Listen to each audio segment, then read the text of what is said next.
Olá pessoal, eu sou o professor Eduardo Augusto e na aula de hoje vamos trabalhar a resolução de questões da banca FCC, a Fundação Carlos Chagas. É nossa segunda aula sobre essa banca. Se você não conferiu a primeira, vou deixar no card aqui em cima. E antes de iniciar nossa aula, se inscreve aqui no nosso canal, que ajuda bastante o nosso trabalho e a continuar produzindo materiais gratuitos por aqui. E se você tiver interesse em mais materiais de preparação específica para os concursos de Educação Física, dá uma olhada nos links da descrição desse vídeo. Você vai encontrar informações tanto sobre o nosso curso online, assim como também os nossos e-books. Então, sem mais delongas, separei 5 questões de temas importantes que podem ser cobrados pela FCC. Primeira questão. A eugenia de raça preconizada pelo governo esteve, de certa maneira, representada na educação física através de aulas cuja essência era o adestramento físico.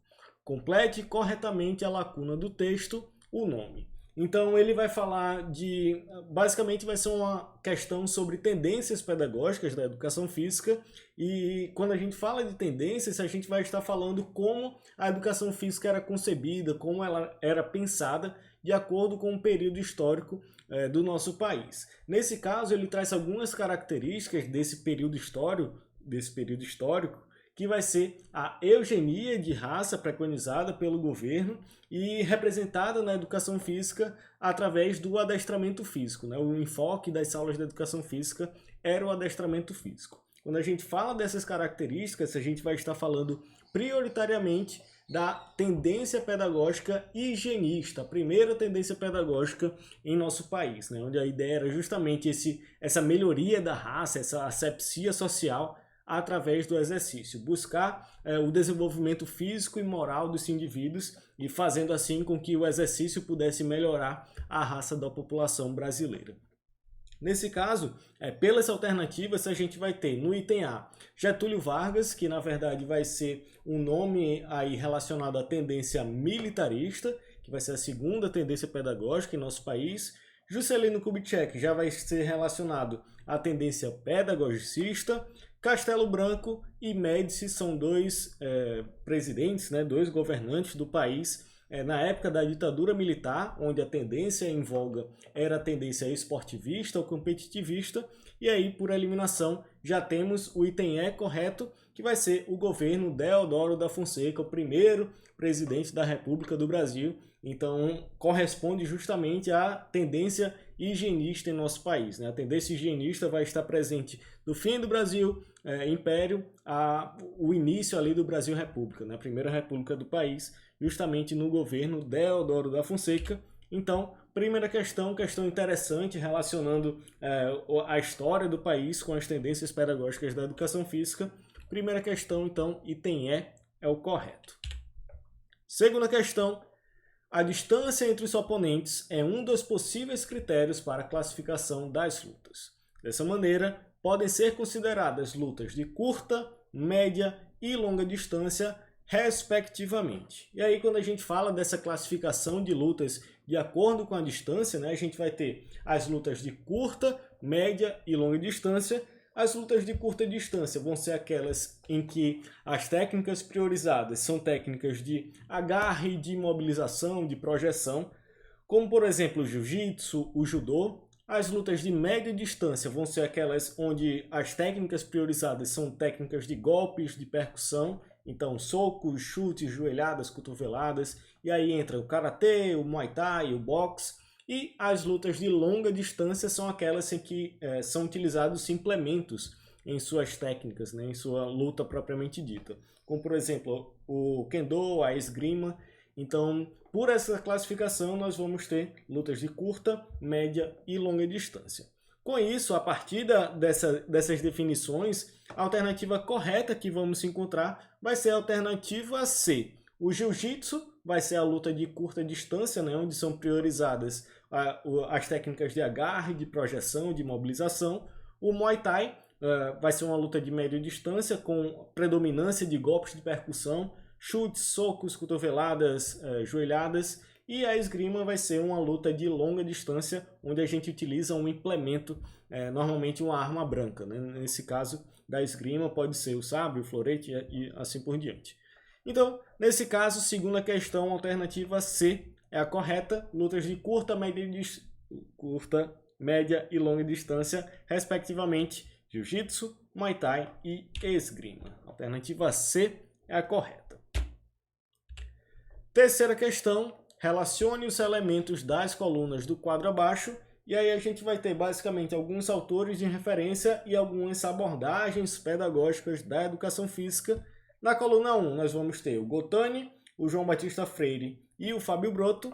E na coluna 2 nós vamos ter as abordagens construtivista, os jogos cooperativos e o desenvolvimentalismo, né, ou abordagem desenvolvimentista.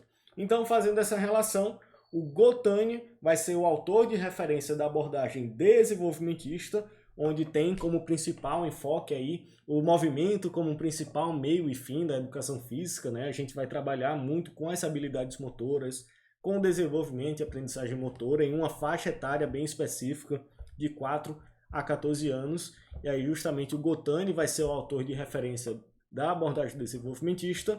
O João Batista Freire, por sua vez, vai ser o autor de referência da abordagem construtivista, que tem como ideia utilizar aí os jogos populares, né? Tem como principal conteúdo os jogos populares, e a sua principal ideia é a construção do conhecimento a partir da interação do indivíduo com o meio, né? Do sujeito com o meio em que ele está inserido. Então, Gottani, abordagem desenvolvimentista, João Batista Freire, abordagem construtivista, e Fábio Broto, a abordagem dos jogos cooperativos. Nesse caso, vai ser A3, B1 e C2. Nesse caso, a alternativa E é a correta. A3, B1 e C2.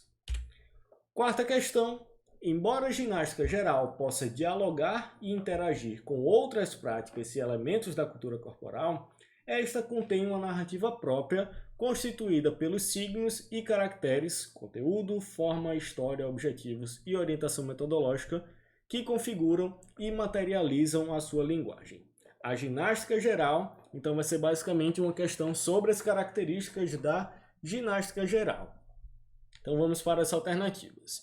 No item A, é uma nova forma de competição ginástica que prioriza elementos culturais variados. Então a gente já pode eliminar essa alternativa quando ele fala que a ginástica geral é uma nova forma de competição ginástica. A ginástica geral, conhecida também como ginástica para todos, não é considerada uma modalidade de ginástica esportiva, competitiva, né?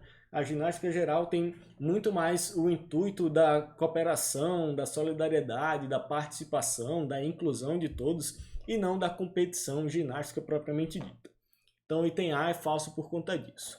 Item B, não se volta para o divertimento e prazer, pois se compromete com a formação corporal global. Falso, porque a ginástica geral vai trabalhar justamente com o divertimento e o prazer, a inclusão, a participação de todos. Então, item B, falso por conta disso.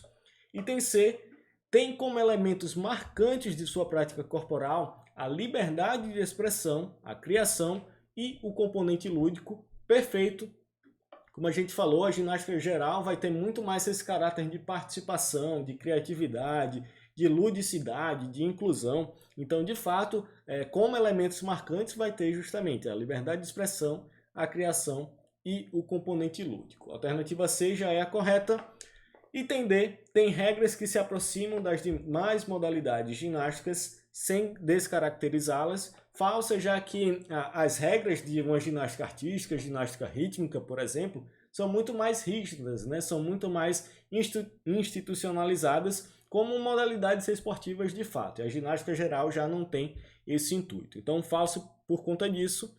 Item E, recorre na sua versão feminina a elementos como aro, bola, massa e fita. Nesse caso, ele vai estar se referindo à ginástica rítmica, não à ginástica geral. Então, de fato, quarta questão, alternativa C, é a correta. E quinta e última questão, você organizará um torneio de futsal com eliminatória simples. Há 96 inscritos para participar do evento. Com o intuito de formar o maior número de equipes possíveis, estabeleceu-se o seguinte critério.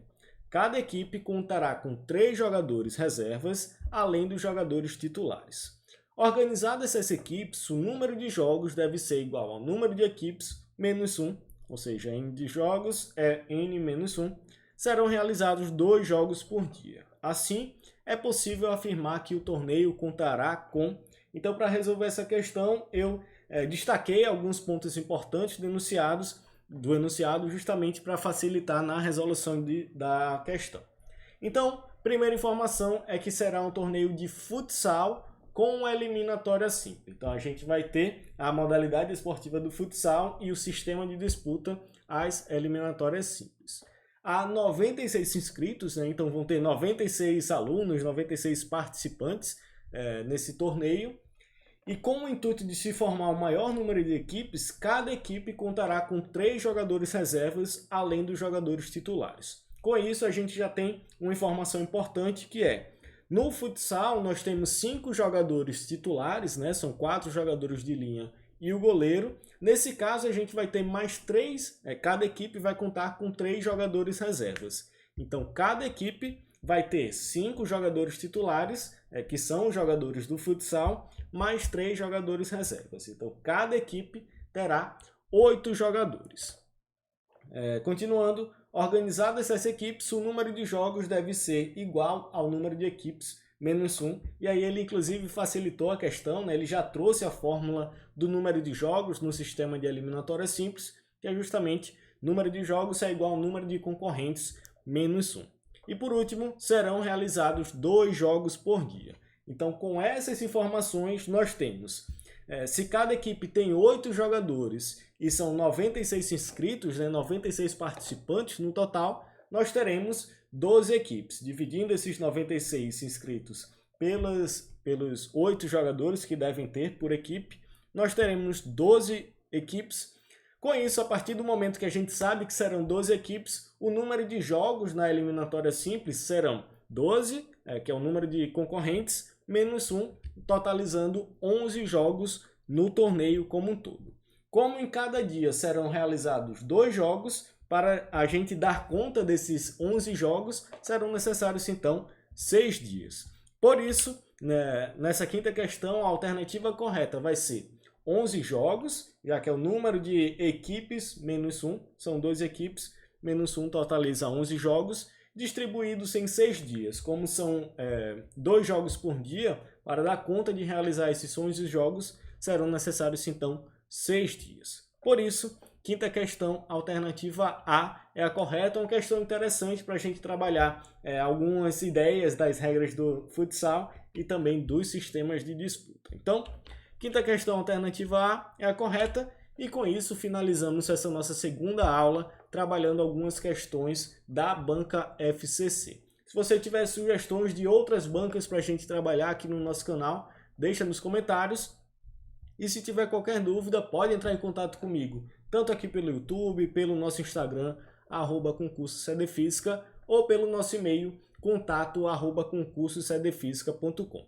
Dá uma olhada nos links na descrição desse vídeo para encontrar mais informações sobre os nossos materiais. Muito obrigado e até a próxima.